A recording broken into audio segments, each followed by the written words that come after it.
കോൺഗ്രസിനും കിട്ടിയിരുന്നു. നേരിട്ടുള്ള ഏറ്റുമുട്ടൽ അവിടെ നടക്കുന്നു. 50% വോട്ടുകൾ നേടിയാണ് കഴിഞ്ഞ തവണ ഛത്തീസ്ഗഡിൽ BJP അവിടെ 10 സീറ്റുകൾ പിടിച്ച്. ഛത്തീസ്ഗഡ് നമുക്കറിയാം ആ സമയത്ത് കോൺഗ്രസ് ഭരിച്ചിരുന്ന സംസ്ഥാനമാണ്. പക്ഷേ ഇത്തവണ സാഹചര്യത്തിലാണ് ഛത്തീസ്ഗഡിൽ ലോക്സഭാ തെരഞ്ഞെടുപ്പ് നടക്കുന്നത്. ഛത്തീസ്ഗഡിൽ മുഴുവൻ സീറ്റും ഇത്തവണ BJP നേടുമോ അതോ കഴിഞ്ഞ തവണത്തേക്കാൾ നില മെച്ചപ്പെടുത്തുവാൻ കോൺഗ്രസിന് കഴിയുമോ എന്നുള്ള ചോദ്യമാണ് ഉള്ളത്. ഫലം ഇങ്ങനെയാണ്. 11-ൽ 10 സീറ്റുകൾ കഴിഞ്ഞ തവണത്തെ ഫലം ആവർത്തിക്കുന്നു. 11-ൽ 10 സീറ്റുകൾ NDA സഖ്യം നേടുന്നു. കഴിഞ്ഞ തവണത്തെ പോലെ ഒരു സീറ്റിൽ മാത്രം കോൺഗ്രസ് ഒതുങ്ങുന്നു എന്നുള്ളതാണ്. അവിടുത്തെ മുഖ്യമന്ത്രി, നേരത്തെയുള്ള കോൺഗ്രസിന്റെ മുഖ്യമന്ത്രി അവിടെ മത്സരിക്കുന്നുണ്ട്. ആ ഒരു സാഹചര്യം കൂടിയുണ്ട് ലോക്സഭാ തെരഞ്ഞെടുപ്പിലേക്ക്. അവിടെ 10 സീറ്റുകൾ ഛത്തീസ്ഗഡിൽ NDA സഖ്യം നേടുന്നു. ഒരു സീറ്റിൽ മാത്രമായി കോൺഗ്രസ് കഴിഞ്ഞ തവണത്തെ പോലെ ഒതുങ്ങും. നമുക്കറിയാം കഴിഞ്ഞ തവണ 50% വോട്ടുകളാണ് BJP NDA സഖ്യം നേടിയതെങ്കിൽ ഇത്തവണ BJPയുടെ വോട്ട് ഷെയർ 57% വർദ്ധിക്കുന്നു എന്ന പ്രത്യേകത. കോൺഗ്രസിന്റെ വോട്ട് ഷെയർ ആകട്ടെ 37%, 40% ആയിരുന്നത് 37%ലേക്ക് താഴ്ന്നു. 57% വോട്ട് ഷെയർ ഇത്തവണ BJP NDA സഖ്യം നേടിക്കൊണ്ട് 10 സീറ്റുകൾ NDA സഖ്യത്തിന് കിട്ടുന്നു ഛത്തീസ്ഗഡിൽ. അത് ഛത്തീസ്ഗഡിലെ ഫലവും വളരെ പ്രധാനപ്പെട്ടതാണ്. കാരണം ഒരു നിയമസഭാ തെരഞ്ഞെടുപ്പിൽ പ്രതീക്ഷിക്കുന്നതിനപ്പുറം വിജയം നേടിയ ശേഷമാണ് കിരൺ ലോക്സഭയിലും BJP ആധിപത്യം നിലനിർത്തുന്നത് എന്നതും പ്രധാനമാണ്. രഞ്ജിത്തെ, ഛത്തീസ്ഗഡിന്റെ ഫലം സംബന്ധിച്ച് ഛത്തീസ്ഗഡിൽ നടന്ന ഛത്തീസ്ഗഡ് സംസ്ഥാനം 2000-ലാണ് രൂപപ്പെടുന്നത്. അന്ന് അജിത് ജോഗിയായിരുന്നു ആദ്യം കോൺഗ്രസിൽ നിന്ന് അവിടെ മുഖ്യമന്ത്രിയാവുന്നത്. ആ ഒരു ഭരണത്തിന് ശേഷം അവിടെ രമൺ സിംഗിന്റെ ഭരണം വരികയാണ്, BJPയുടെ ഭരണം. അതിനുശേഷം തുടർച്ചയായി 3 തവണയും വിജയിച്ചത് രമൺ സിംഗ് തന്നെയാണ്. ഛത്തീസ്ഗഡിലെ BJPയുടെ ഭരണത്തിന് കീഴിലായിരുന്നു.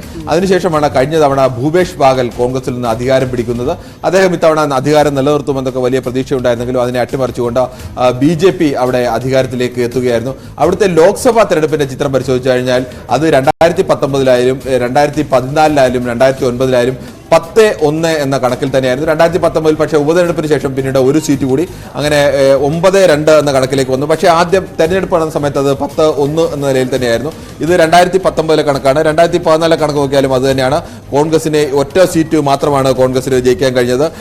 അത് ദുർഗ് എന്ന് പറയുന്ന ഒരൊറ്റ സീറ്റ് മാത്രമാണ് കോൺഗ്രസിന് ജയിക്കാൻ കഴിഞ്ഞത്. 2009-ലെ കണക്കെടുത്താലും കോൺഗ്രസിന് ഒറ്റ സീറ്റിൽ മാത്രമാണ് അന്നും കോൺഗ്രസിന് ജയിക്കാൻ കഴിഞ്ഞത്. ഇതേ കണക്ക് തന്നെയാണ് അന്ന് ജയിക്കാൻ കോൺഗ്രസിന് കഴിഞ്ഞു. ഒരു സീറ്റ് മാത്രം. 2009 ഒരു സീറ്റ്, 2014 ഒരു സീറ്റ്, 2019 തുടക്കത്തിൽ ഒരു സീറ്റ്, പിന്നീട് 2 സീറ്റ് എന്ന അവസ്ഥയിലേക്ക് വന്നു. ഈ ഘട്ടത്തിലൊക്കെ കഴിഞ്ഞ തവണത്തെ മാത്രമാണ് പ്രത്യേകത. കഴിഞ്ഞ ലോക്സഭാ തെരഞ്ഞെടുപ്പ് നടക്കുമ്പോൾ അവിടെ കോൺഗ്രസിന്റെ ഭരണമായിരുന്നു ഉണ്ടായിരുന്നത്. ഭൂപേഷ് ബാഗൽ മുഖ്യമന്ത്രി ആയിരുന്ന സമയത്താണ് അവിടെ ലോക്സഭാ തെരഞ്ഞെടുപ്പ് നടക്കുന്നത്. പക്ഷേ ലോക്സഭാ തെരഞ്ഞെടുപ്പ് നടന്നപ്പോൾ അവിടെ കോൺഗ്രസിന് അങ്ങനെ ഒരു വിജയം, അതിന്റെ നിയമസഭാ തെരഞ്ഞെടുപ്പിന്റെ ഏതെങ്കിലും തരത്തിലുള്ള പ്രതിഫലനം അവിടെ ഉണ്ടാക്കാൻ കഴിഞ്ഞില്ല. അങ്ങനെയുള്ള 3 സംസ്ഥാനങ്ങളായിരുന്നു കഴിഞ്ഞ തവണ ഉണ്ടായിരുന്നത്. മധ്യപ്രദേശ്, രാജസ്ഥാൻ, ഛത്തീസ്ഗഡ്. ഈ 3 സംസ്ഥാനങ്ങളിലും കഴിഞ്ഞ ലോക്സഭാ തെരഞ്ഞെടുപ്പിൽ കോൺഗ്രസ് മുഖ്യമന്ത്രിമാരാണ് ഭരിക്കുന്നത്. പക്ഷേ ഈ 3 സംസ്ഥാനങ്ങൾ കൂടി കോൺഗ്രസിന് ആകെ ലഭിച്ചത് അന്ന് 2 സീറ്റാണെന്ന് അലക്കണം. 29 സീറ്റുള്ള മധ്യപ്രദേശിൽ 1 സീറ്റും 25 സീറ്റുള്ള രാജസ്ഥാനിൽ 0 സീറ്റും 11 സീറ്റുകളുള്ള ഛത്തീസ്ഗഡിൽ 1 സീറ്റും മാത്രമാണ് ആ സമയത്ത് ലഭിച്ചത്. പിന്നീട് ബൈ ഇലക്ഷനിലൂടെയാണ് 19 സീറ്റ് കൂടി കോൺഗ്രസിന്റെ പട്ടികയിലേക്ക് വന്നത്. അത് ഇത്തവണയും അതേപടി തന്നെ ആവർത്തിക്കുന്നു എന്നുള്ളത് കൂടിയാണ്. മറ്റൊരു കൗതുകകരമായ കാര്യത്തിലേക്ക് കൂടി വരാം മഞ്ജുഷ. നമ്മളിപ്പോൾ 9, 7, 16 സംസ്ഥാനങ്ങളിലെ ഫലം വന്നപ്പോൾ 272 എന്ന മാജിക് സംഖ്യയിലേക്ക് അധികാരം നിലനിർത്താൻ ആവശ്യമായ സീറ്റുകൾ ഇത്രയും സംസ്ഥാനങ്ങളിൽ നിന്ന് തന്നെ NDAക്ക് കിട്ടും എന്നുള്ളതാണ് ഈ ഒപ്പീനിയൻ പോൾ അനുസരിച്ച്